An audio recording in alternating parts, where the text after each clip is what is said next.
இதுக்குமான ஒரு திட்டத்தை மிக சிறப்பா பிளான் பண்ணிருக்காங்க. இதை பிளான் பண்ணது கூட உண்மையிலேயே யாருக்கும் தெரியாது. இந்த 1,31,00,000 அக்கௌண்ட்டுக்குமே ஒரே நேரத்தில் போய் 5,000 ரூபாய் சென்றடைகிற வகையிலான இந்த ஒரு தொழில்நுட்ப வளர்ச்சியும் அந்த நேரத்தில் பயன்படுத்தி சேர்த்துட்டாங்க. இதுல எந்த வகையிலையும் இடையூறு வரக்கூடாதுன்னு அது தனசேகரன் நடத்தின கூட்டத்தில் கூட நான் பேசும்போது சொன்னேன். நிறைய பேர் இது வேடிக்கைக்காக நடந்தது. இந்த 5,000 ரூபாய் போன குடும்பங்கள் 1,31,00,000 இருக்குல்ல, இதுல ஒரு 25% பேரு நேற்றுக்கே அமௌண்ட்டை டிராப் பண்ணிட்டாங்க. இந்த 5,000 ரூபாயை எடுத்துட்டாங்க. தலைவர் சொன்னாரு, சகோதரிகளுக்கு ஒரு வேண்டுகோள், சிக்கனமா இருக்கணும். இந்த 5,000 ரூபாய் இப்ப கொடுத்திருக்கிறோம். இது பிப்ரவரி, மார்ச், ஏப்ரல் 3 மாசத்துக்கு நாங்க கொடுக்கிற கலைஞர் மகளிர் உரிமை தொகை. ஒரு சதி நடக்குது, தேர்தல் நடத்தை விதிமுறைகளை சொல்லி இதை நிறுத்த பாக்குறாங்க, அதனால கொடுத்திருக்கிறோம். இன்னொன்னு, இப்ப தேர்வு நேரம், குழந்தைங்களுக்கு நீங்க ஸ்கூல் ஃபீஸ் கட்டணும், புக்கு வாங்கணும், அவங்களுக்கு ட்ரெஸ் எடுத்து கொடுக்கணும், உங்களுக்கு செலவு நிறைய இருக்கும். கோடை வெப்ப சிறப்பு தொகுப்பா ஒரு 2,000, மொத்தம் 5,000 ரூபாய் உங்களுக்கு கொடுத்திருக்கிறோம். சிக்கனமா செலவு பண்ணுங்க, சேமிச்சு வைங்கன்னு சொன்னாரு. இது சொன்னதுக்கு அப்புறம் போய் 25% பேர் டிராப் பண்ணிட்டாங்களே. ஏன் டிராப் பண்ணாங்கன்னு பார்த்தா, ஒரு வதந்தி எவனோ ஒருத்தன் கிளப்பி விட்டான். இந்த வதந்தி ரொம்ப வேகமா கிளம்புங்க. நம்ம நடந்து போனா, சைக்கிள்ல போனா, பஸ்ல போனா, ட்ரெயின்ல போனா, பிளைட்ல போனா எந்த அளவுக்கு வேகமா போறோமோ ராக்கெட்டை விட வேகமா போறது வதந்தி ஆயிடுச்சு. ஒரே ஒரு வதந்தியை இங்க கொளுத்தி போட்டா அமெரிக்காவில் இருக்கிறவன் அடுத்த நிமிஷம் அங்காவது பேசி நிற்பான். அந்த மாதிரி ஒரு வதந்தி என்னன்னா, இப்ப முதலமைச்சர் போட்ட 5,000 ரூபாய யாரோ எடுக்க பாக்குறாங்க, கெடுக்க பாக்குறாங்க, அதை அவங்க அக்கௌண்ட்டுக்கு மாத்த பாக்குறாங்கன்னு ஒரு வதந்தியை கிளப்பி விட்டாங்க. அப்போ ஒரு 25% பேர் அதை டிராப் பண்ண ஆரம்பிச்சிட்டாங்க. நான் அதான் நேற்றுக்கு அந்த கூட்டத்தில் சொன்னேன், அந்த மாதிரி யாரும் கெடுக்கிறது இந்த கவர்மெண்ட்ல முக்கியமா முத்துவேல் கருணாநிதி ஸ்டாலின் திட்டங்களுக்கு யாராலையும் முட்டுக்கட்டை போடவே முடியாதுங்கிறதுக்கு பல்வேறு திட்டங்கள் நாம இன்னைக்கு சான்றா சொல்லலாம். இப்ப நிறைய பேர் சொன்னாங்க, விடியல் பயண திட்டம் எப்படி முடியுமான்லாம் சொன்னாங்க. எப்படி பஸ் பெட்ரோல்ல தானே ஓடுது, டீசல்ல தானே ஓடுது, இது எப்படி இலவசமா கொடுக்க முடியும்? அப்ப சொன்னவங்க இப்ப என்ன சொல்றாங்க? இதே நம்ம எதிர்கட்சி தலைவர் எடப்பாடி, இன்னைக்கு ஒரு எடப்பாடி எதிர்கட்சி தலைவர் இன்னைக்கு ஒரு அறிக்கை விட்டிருந்தார். வரும்போது நான் பார்த்தேன், ஒரு பெரிய நகைப்புக்குரிய விஷயம் என்னன்னா, சென்னை கார்பரேஷன்ல ஒர்க் பண்ற மலேரியா தொழிலாளர்கள் கொசு மருந்து அடிக்கல. இது ஒரு அறிக்கைங்க, ஒரு எதிர்கட்சி தலைவர் விட்டிருக்கிற அறிக்கை, கொசு மருந்து அடிக்கல. அப்போ நான் கேட்கிறேன், கொசு மருந்து அடிக்கலன்னா ஒரு கவுன்சிலரு மாசம் நேற்றுக்கு கவுன்சில் நடந்தது, கவுன்சில்ல பேசியிருப்பாங்க. டெங்கு பரவுது, மலேரியா பரவுது, கொசு மருந்து அடிக்கல, அபேட்டு தெளிக்கல, புகை மருந்து அடிக்கல, இது மாதிரி இருந்ததுன்னா அங்க பேசுவாங்க.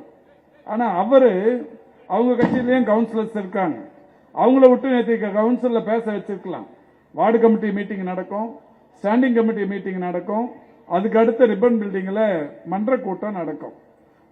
ஒரு மாசத்துல 3 தடவை இந்த மாதிரியான கூட்டங்கள் நடக்கிறப்ப கவுன்சிலர்களுக்கு அங்க பேசுறதுக்கு வாய்ப்பு இருக்கு. ஒரு கவுன்சிலர் பேசுறத எதிர்கட்சி தலைவர் சென்னையில கொசு மருந்து அடிக்கல அப்படின்றார். அப்போ அவர் எந்த அளவுக்கு வேலை வெட்டி இல்லாம இருக்கிறாருன்னு பாத்துங்க. ஒரு கொசு மருந்து அடிக்கலன்னு சொல்ற அளவுக்கான ஒரு வேலை வெட்டி இல்லாத எதிர்கட்சி தலைவர். அவரு இந்த 1000 ரூபாய் மேட்டர்ல ஒண்ணு சொன்னாரு. என்ன சொன்னாரு? 1000 ரூபாய் நம்ம முதலமைச்சர் கொடுப்பாருங்கிற அந்த நிலை வரும்போது ஒரு தனியார் தொலைக்காட்சியில் அவர் பேட்டி எடுத்தாங்க. என்னங்க இது மாதிரி முதலமைச்சர் 1000 ரூபாய் கலைஞர் மகளிர் உரிமை தொகை, அது எப்படி சாத்தியமாகும்? கொடுக்கவே முடியாதுன்னாங்க. உடனே அந்த டிவியில் இருக்கிற செய்தியாளர் கேட்டாங்க, அப்ப நீங்க 1500 ரூபாய் கொடுப்போம்னு சொன்னீங்களே, அது என்ன? அவரு ஏதாவது தெரியலன்னா உடனே சொல்லவும் தெரியாது, ரியாக்ட் பண்ணவும் தெரியாது. அதுன்னு இழுத்துருவாரு ஒரு 20 வாட்டி. ஒரு வாட்டி நீங்க என்ன புத்தகம் சமீபத்தில் படிச்சீங்கன்னா, முதல்ல சொன்னாரு, நான் டெய்லி எனக்கு வர புத்தகங்கள்லாம் படிச்சு முடிச்சு கிழிச்சிடுவேன் அப்படின்னாரு.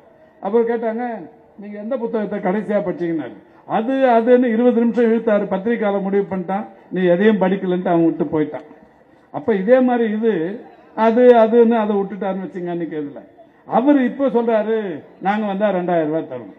நீ எப்படிப்பா 1000 ரூபாயே கொடுக்க முடியாதுன்னு சொன்ன, இப்ப எப்படி 2000 ரூபாய் தருவாரு? கேட்க மாட்டாங்களா? நெசப்பாக்கத்தில் இருக்கிறவங்க, காண நகர்ல இருக்கிறவங்க, எம்ஜிஆர் நகர்ல இருக்கிறவங்க கேட்பாங்களா, கேட்க மாட்டாங்களா? கேட்பீங்களாமா கேட்க மாட்டீங்களாமா?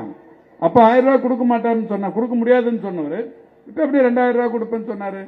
இன்னைக்கு இதுல ஒரு பெரிய சந்தோஷம் என்னன்னா, நம்ம முதலமைச்சர் இந்த 5000 ரூபாய் கொடுத்துட்டு இன்னொரு வாக்குறுதியை சொன்னாரு. அதை நீங்க ரொம்ப நல்லா கவனிக்கணும். இந்த 5000 ரூபாய் மட்டும் இப்ப விஷயம் இல்லை. இந்த 3 மாசத்துக்கான முன்தொகை கொடுத்த 3000மோ, கோடை வெப்ப சிறப்பு தொகுப்பு 2000மோ முக்கியம் இல்லை. அடுத்து அவர் சொன்னது வர்ற மே மாசம் 2.0 திராவிட மாடல் ஆட்சியின் நீட்சி தொடங்கும். வர்ற மே மாசத்திலிருந்து திராவிட மாடல் ஆட்சியின் நீட்சி தொடங்கும். அப்ப இந்த கலைஞர் மகளிர் உரிமை தொகை 2000 ரூபாயாக உயரும். அப்ப இனிமே வர்ற மே மாசத்திலிருந்து இது வரைக்கும் 15ஆம் தேதின்னு சொன்னா 1000 ரூபாய் அக்கவுண்ட்ல இருந்து வந்திருந்தது. இனிமே மே மாசம் 15க்கு அப்புறம் 2000 வரப்போகுது. இதுல என்னன்னா, மகளிருக்கு உரிமை தொகை வருது, மகளிர் மட்டும்தான் திமுகவுக்கு சப்போர்ட்டா இருப்பாங்கன்னு நினைச்சாங்க. இது ஒரு பெரிய சந்தோஷமே. 4 நாளா சமூக வலைதளத்தில் இதை கொண்டாடுறது யாருன்னா ஆண்கள் தான். ரொம்ப சந்தோஷங்க. என் மனைவி பேர்ல 5000 ரூபாய் வந்துருச்சு, நான் உடனடியா வாங்கி என் மருந்து செலவுக்கு எடுத்துக்கிறேன், என்னுடைய மற்ற செலவுகளுக்கு எடுத்துக்கிறேன்ட்டு ஆண்கள் பேச ஆரம்பிச்சிட்டாங்க. எல்லா தரப்பும் மகிழ்ச்சியா இருக்கிற இந்த தருணத்துல தான் தமிழ்நாடு தலைகுனியாதுங்கிற இந்த நிகழ்ச்சி மிக பிரம்மாண்டமா நடக்குது. பிளே ஸ்டோர் மற்றும் ஆப் ஸ்டோரில் இருந்து பாலிமர் செயலியை QR கோடு மூலம் பதிவிறக்கம் செய்யுங்கள். செய்திகளை உடனுக்குடன் பெறுங்கள்.